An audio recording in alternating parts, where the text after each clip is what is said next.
Pag hindi kayo magpakulay, okay lang. Magpakulay kayo, thank you. Magpa-member, thank you. Hindi magpa-member, thank you. Pero hindi kayo makakarinig Hindi, yung akin nga, paano pag nag-trending ka sa video ko, tapos masabi baka magalit ka sa akin, or... Ay, hindi. Hindi. Alam mo kung bakit? Mas matutuwa pa ako. Baka Alam bakit? mainggit ka naman. Nagtatanong po ako ha, question mark po yan. Hindi ako inggitera. Tanong mo sa mga kilala ko. Walang ganon. Clear. Oh, clear. Maraming salamat. Continue. Okay, continue. So, di ba? O, itutuloy ko yung sinasabi kong kaibigan ko ng isang araw. GM Vlog po ito, mga kababayan. GM Vlogs. Pasalan niyo GM Vlog. Alam niyo ba, kaibigan ko, labas-paso sa Kabagong Diwa. Every 6 months, nandun siya kasi tumataba eh. At saka gusto niya, siya ay nasa Kabagong Diwa ikulong. Alam mo bakit? Libre pagkain. I-compare nga naman dito siya sa labas. Paglabas niya, mataba siya. After 1 week, payat na naman kasi walang trabaho. Babalik na naman sa bisyo. Kaya siya, every 6 months, nabalik sa Kabagong Diwa, nagpaparehab doon para tumaba. Pero paglabas, bisyo. O eto ba ang pinakamatinding tanong ko? O, ang sabi ko, anong tingin mo ngayon sa poon nyo? O, poon nila ha. Sino ba po nila? Ay, ano ba? Singag ba? Ngagba. Oo. Ayokong banggitin ang pangalan kasi baka tayo basta ang poon nila Singagba. Anong sabi ko? Anong tingin mo sa kanya? O, anong sabi niya? Positive. Kasi, yung may mga bisyo, iisa ang kulay na mga yan. Pati mukha ng mga yan. Haggard yan. Kaya tinanong ko yan, anong mapapansin mo? Positive talaga, Yung mismong may bisyo nagsabi sa akin, ha? Kaya wag nyo, kung mga trolls kayo, wag nyo. Hintayin nyo, i-rebat, Kaya nga, itong mga trolls na to, i-rebat ko sa inyo. Patunayan nyo na sinungaling kami at ang poon nyo hindi. Rebat natin yan. Hanggang ngayon, hindi sinasagot ng mga poon nila yan, Lalo yung mga trolls na yan. Bobo daw ako. Baka siyang bobo. Sinabihan din ako sa live ko, bobo. Baka siyang bobo. Wala yan. Mismong mga may bisyo ang nakakausap ko. Kaya ako naniniwala doon. Dahil actual na nakakausap ko. Anong sa tingin nyo? Anong napapansin nyo? Anong sabi? Positive. Di ba? Like and share. Hindi. So, ano yung, sige, ano pa tanong? kumbaga, yung masasabi sa mga nagpa-file ng Certificate of Candidacy? Ngayon? Oo. Ano yung, parang anong tawag ito? Ano yung Panggulo. panawagan mo? Panawagan ko. Oo, siyempre doon sa mga nagpapail ng candidacy. So, tayong mga botante, piliin natin. Huwag tayong kasi nangyari na yan dati noong 2022. Bakit pa ngayon ulit natin nahayaan? Huwag na, mag-isip tayo. Maging matalino tayo. At ang number 1 na talagang payo ko, piliin nyo yung may alam sa batas. Kasi alam nyo kung bakit? Sa Senado kasi, pag ikay umupo dyan at wala kang alam sa batas, matutulad ka kay Lito Lapid. Nagpayaman lang at nagbutas ng bangkuan doon. di ba? Ilang ngayon ng mga senator ngayon ang sinasabi mo walang lalo na si Tulfo, di ba? Anong sabi niya? Nung pag-upo, ganito pala kahirap ang senador. Kasi wala siyang alam sa batas. Ang alam niya ay yung kawang gawa na kuda ng kuda lang doon sa channel niya na hindi naman yung naayon sa batas yun. Ano pa itatanong niyo? Sige, ano pa? Ano yung masasabi mo sa mga... Napapapayaan ko live ko. Hindi, itutok mo rin sa'yo. Saan nakarap? Sa'yo. Ano yung masasabi mo dun sa mga... sa mga bumabanat sa mga Duterte? Kasi ngayon, oras na talaga ng banatan Wala. Siyempre tayo mga vlogger, isa tayo magtatanggol sa mga Dutertes at saka yung mga OFW, mga sambayan ng Pilipino, nandito ngayon, nasa ground. Kami mismo nakakausap sa ground. Nasukan-sukan na. Kaya kayo mga trolls kayo, hanggang live lang kayo, sinasabi nyo kakaunti kayo, hindi. Bumaba kayo dito sa ground para makita nyo kung ano talaga ang sitwasyon at sinasabi ng sambayan ng Pilipino. Yun lang yun. Diba? Ano pa? Ngayon, pailing na ng sino ba yung mga inaasahan mong darating? Sa panig po ng mga Duterte?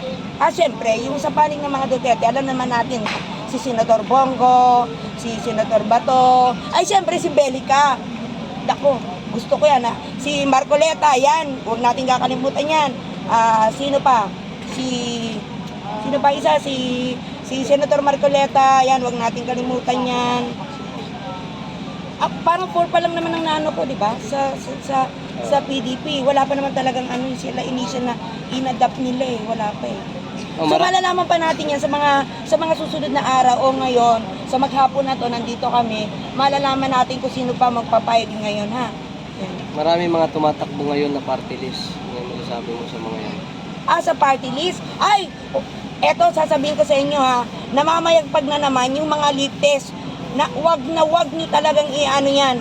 Alam nyo naman yung mga lip test kahit di na natin banggitin yan. Nakapost na rin sa FB yan. Tingnan nyo yung mga lip test, alam nyo kung bakit.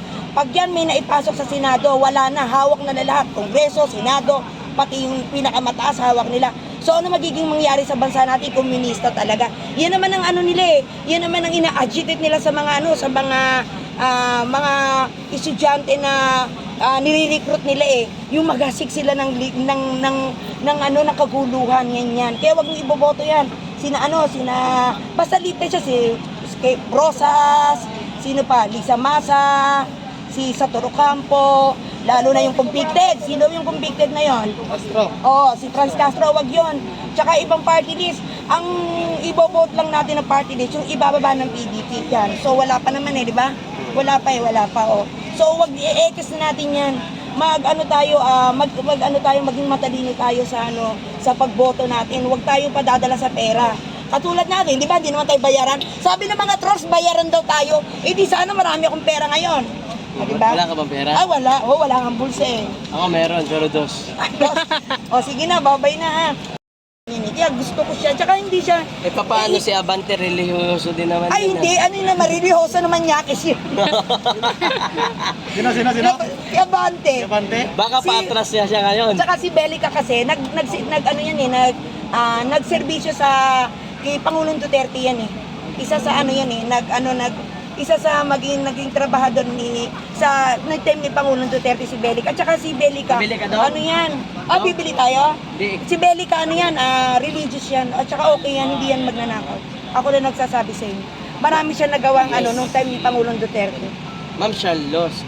Inano nga siya, di ba? Nung time ni JM Pangulong Vlogs. Duterte, para nga siyang binabaliktad nun Yung kina Wanda de Teo ba yun? Naalala ko yun Oo, magaling yan magaling talaga yung si Belica Kaya gusto ko din yan.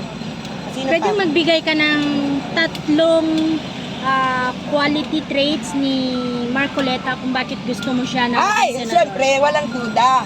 Alam niyo kung bakit gusto ko Senator na kagad Marcoleta, kahit di pa siya Senator na kagad gusto ko. Siyempre, siya ay laban para sa bayan.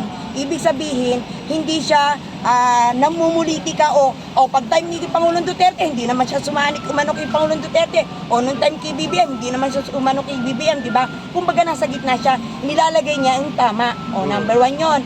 At yung pangalawa siya, hindi siya kurap, hindi siya talagang ang lahat ng sinasabi niya ay naaayon sa batas. Kaya dapat yan ang iboto nyo kasi attorney yon. Huwag nyo hindi iboboto yan. Lahat ng dapat iboboto nyo, ang sabi ni Pangulong Duterte, lahat ng sasabihin nyo, lahat ng gagawin nyo ay naaayon sa batas. Paano si Tambaluslos? Wala. Attorney din naman yun. Autism yun! Siya balos. Ayun nga, autism yun. Si Tambaluslos, attorney din naman yan Wala. Parang hindi naman siya kilalang attorney. Parang hindi naman ako naniniwalang attorney. Pagka-attorney sa barangay. Oo, pwede.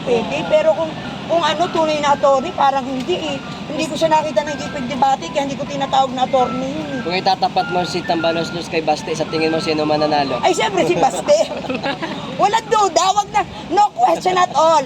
No question at all na yan kay Baste. Talagang pag si Baste yan. At saka hindi. Pag lumakat si Pangulong Duterte, sabi sa'yo kumumpas yan. Sambayan ng Pilipino yan. Wala yan. Talagang taob yung kinangagpa. Wala yan. Isang kumpas ni Pangulong Duterte yan. Isang sabi lang, sige, tara. Campaign tayo. Campaign. Oo. Ay, wala. Talagang Duterte. Kasi si Tatay Digong may ano pa rin, parang may impact pa rin talaga. Oo, sa may tao. impact. Paano Ang impact naman ni Pangulong Duterte, hindi naman sa lakas yung pagkatao niya. Hindi yung sa edad, hindi sa lakas niya, katanda na siya, hindi. Yung pagkatao niya, yun ang impact doon sa sambayan ng Pilipino na talagang makabayan siya tandang maglingkod. Yun. Gumanda ba buhay mo sa panahon ni Dayanyor? Ay, wala. Wala akong pera ngayon. Ililibre ako mamaya, ha? Libre niyo ako. Maraming tumatakbo ngayon, papalibre tayo mamaya. Sige. Ay, wala tahimik ako. Mabuhay si JM Vlog, sabi ni Sir Mike. Sis Joyce, si Jimmy Bondok. Siyempre, si JB Mondok, simpleng attorney yun. Iba naman ang sa kanya hindi naman siya yung tipo na, ang pagka-attorney kasi natin nila, iba-ibang kasi yan, iba-ibang kategory yan. Kay Jimmy Bondok, parang sila yung attorney na, yung kinukonsul ba yun? Kinukonsulidad, parang gano'n. pwede ka mag-consult sa kanila. Parang legal payo.